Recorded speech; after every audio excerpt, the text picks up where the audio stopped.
गौतम बुद्ध विश्व में भ्रमण करते हुए लोगों को ज्ञान बांटा करते थे और बौद्ध धर्म का प्रचार प्रसार किया करते थे।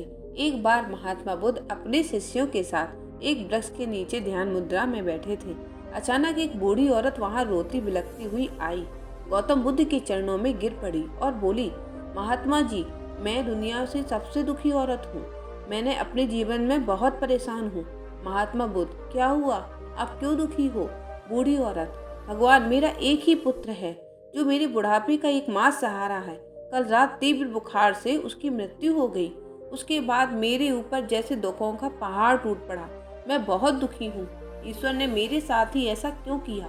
अब मैं किसके सहारे जीऊंगी? महात्मा बुद्ध, हे माता, तुम चिंतित ना हो। ईश्वर बहुत दयालु है। वो कभी किसी के साथ अन्याय नहीं करते। आपका जीवन भी जल्द ही इस दुख से निकलकर सुखमय हो जाएगा। बूढ़ी औरत, नहीं भगवान, मैंने आपकी बहुत ख्याति सुनी है। कृपया आप मेरे पुत्र को जीवित कर दीजिए। महात्मा बुद्ध, हे माता, मैं आपके दुख को समझ सकता हूँ। पहले आप मुझे किसी ऐसे घर से एक मुट्ठी चावल लाकर आए जिस घर में कभी किसी की मृत्यु न हुई हो, फिर मैं आपकी समस्या का हल बताऊंगा। औरत धीमे कदमों से गांव की ओर चल पड़ी। पूरे दिन वो इधर उधर सभी लोगों के घर भटकती रही, लेकिन उसे कहीं ऐसा घर नहीं मिला जहाँ कभी किसी की मृत्यु ना हुई हो, जहाँ कोई दुख ना हो। हर कोई अपने दुखों से परेशान था। सबके पास अपनी एक अलग समस्या थी। शाम को वह औरत फिर से महात्मा बुद्ध के पास पहुंची।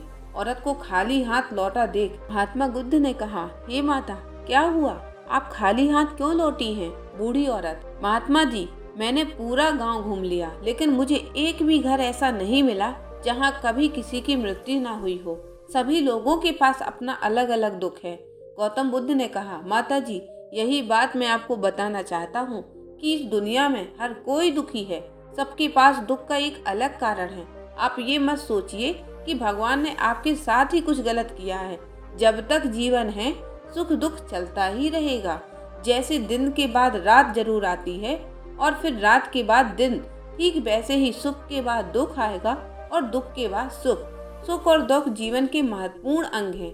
केवल वही इंसान दुख से बच सकता है जिसे सुख की चाह ना हो। दोस्तों, अगर आपके जीवन में दुख हो और यह कभी ना सोचें कि भगवान मेरे साथ ही ऐसा क्यों किया, क्योंकि शायद आप नहीं जानते कि इस दुनिया में आपसे भी ज्यादा दुखी लोग हैं।